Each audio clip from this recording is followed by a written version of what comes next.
Sa mga pagbebenta nga natin ng camera, marami din tayong mga nagiging kaibigan. Salamat sa kwentuhan at salamat sa knowledge na. Hindi nga lang pagbebenta ang mahalaga, kundi yung relasyon natin sa mga customers natin. Katulad ni Bossing na principal sa Kawayan ay 4 na beses nang bumili dito sa M Cameras and Gadgets. At itong Bossing naman natin mga boss ay galing pa sila ng Aurora Province. Taga saan sila, Bossing? Taga Aurora Province. Aurora Province pa.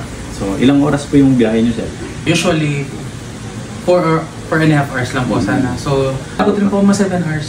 Nabalaho pa po kami sa bundok. Kaya naman mga boss, nakakataba talaga ng puso dahil sa sobrang daming nagtitinda sa online, dito pa talaga bumilis sila Bossing sa atin. At napapanood nga raw nila tayo sa Facebook. At siyempre, yung mga quality talaga na units, yung mga binebenta natin sa M Cameras and Gadgets. Si Madam nga pala ay principal din dun sa may part ng Aurora Province. Hindi ko na natanong yung school. Shoutout sa inyo, Bossing. At siyempre mga boss, Digicam nga pala yung kinuha ni Bossing. At shoutout nga pala